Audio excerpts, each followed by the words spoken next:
1975 was a nightmare year for Bowie. He finally found American success, but everything else was collapsing.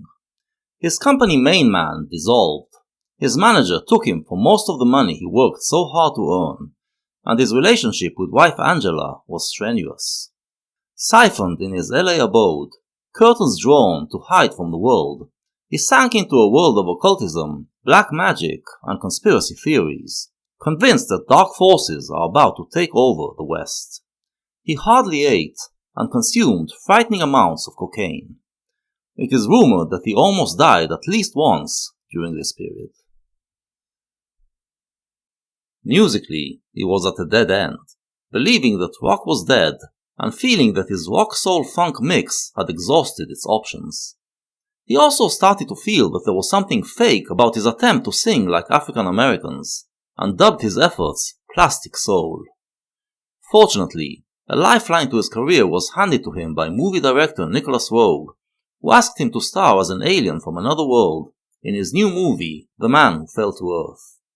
Bowie spent the middle part of the year working on the film, and his physical and mental condition helped him create a very convincing alien, but the experience only made him feel even more alienated. When he came back from the set, he went deeper into his solitude. Yet somehow, out of all this, Bowie managed to create a great album, just as groundbreaking and thought-provoking, and even deeper in emotion than those that preceded it. Combining his previous musical styles, adding the electronic music that started to come from Europe, and throwing in all the stuff that was running through his head at the time, Bowie found his inspiration again. The year's end was dedicated to long, cocaine-fueled recording sessions, and by January 1976, Station to Station rolled off the tracks. And it's an album that seems to combine everything he has learned. In Bowie's early albums, the lyrics were always complex, theatrical, dense with images and references, and sometimes deeply philosophical. Young Americans presented a transformation in which the mood of the track was more important, and the lyrics were kept simpler. Station to Station begins with the same starting point, as the music was created first, and Bowie haphazardly put together the lyrics to fit them later. But such was his mastery that he could spew off lyrics that are somewhat of a return to the old writing style, being more complex and narrative-driven.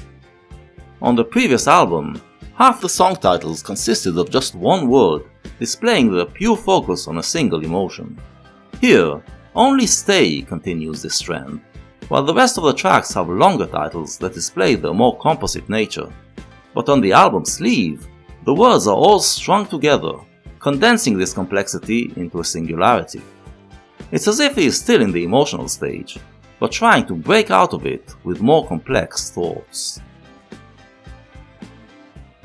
That's what we hear in the music as well. The album opens with the announcement of the return of the Thin White Duke, the return of Bowie's European side, which he was trying to forget when he dove into Black American music. Bowie explained that the Duke represented the European in him, that awoke and started asking himself what he was doing in America, and how can he get back home. And it shows in the music.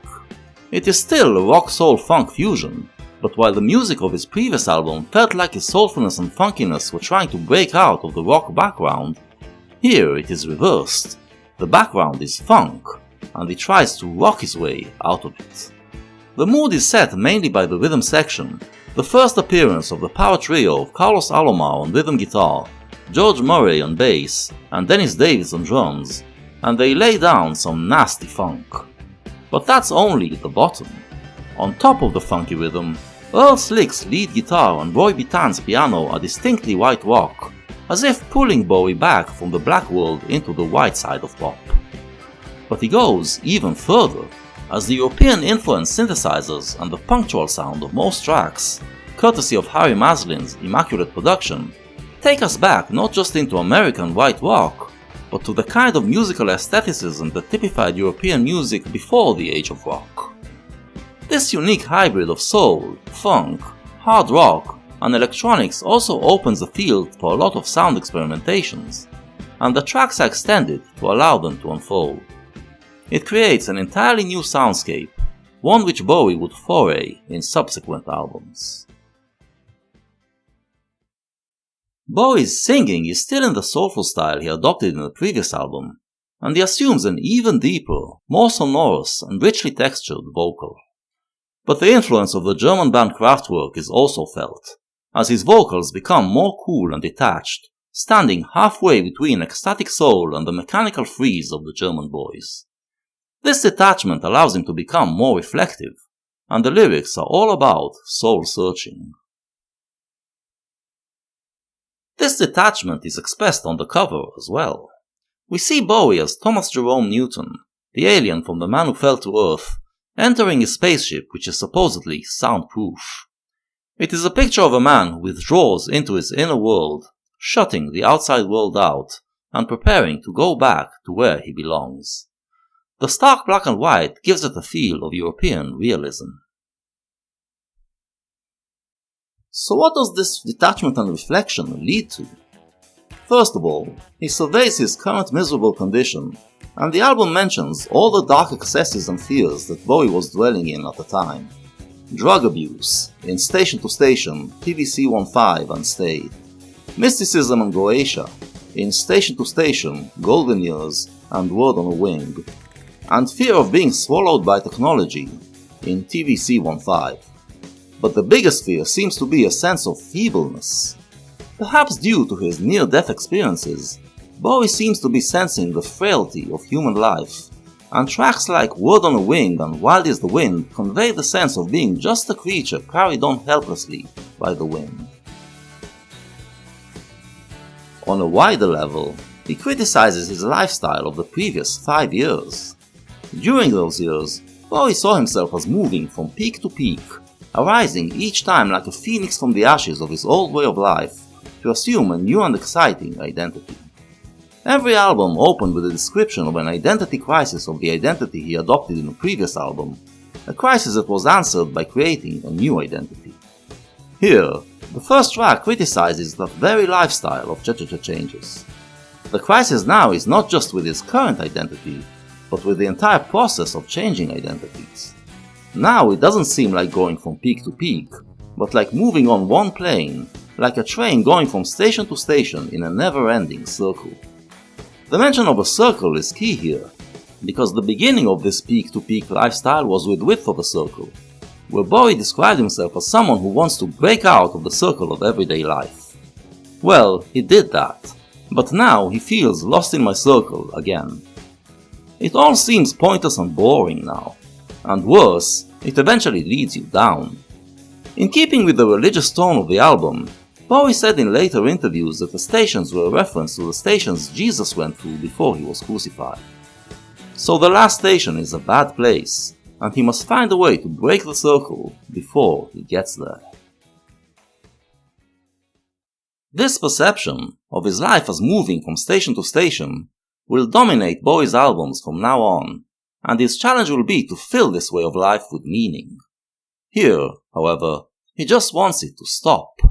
Searching for a different kind of existence, every track on the album displays a yearning for something stable to hold on to.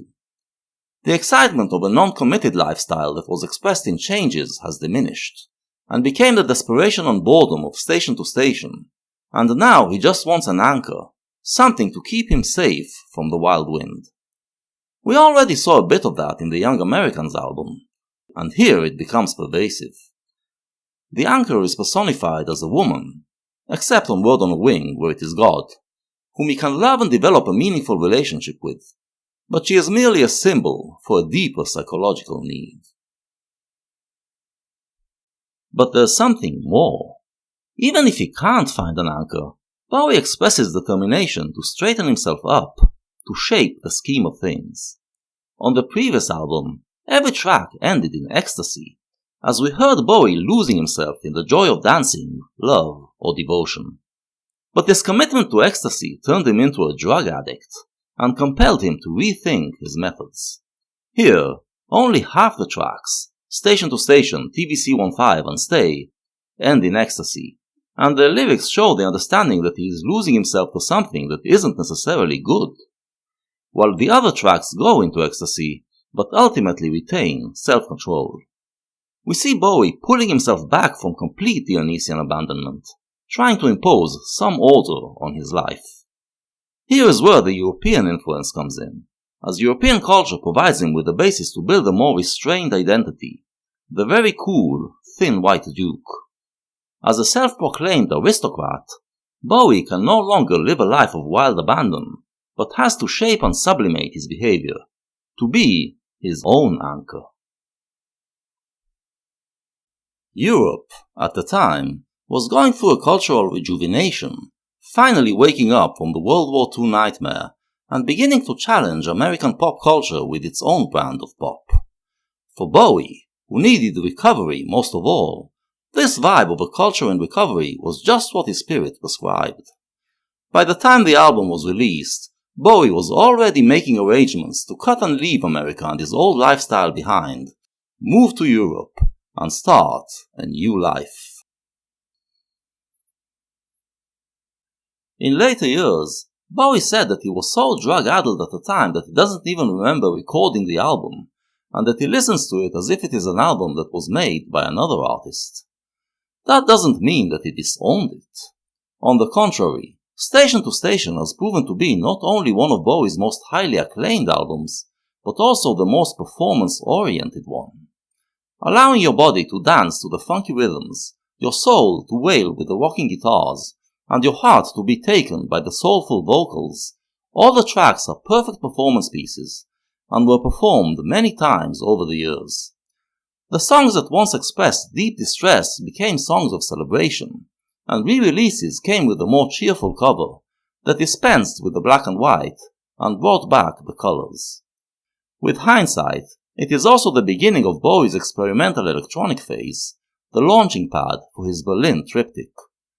This album has no weaknesses. Solid and brilliant all the way through, it is yet another Bowie masterpiece.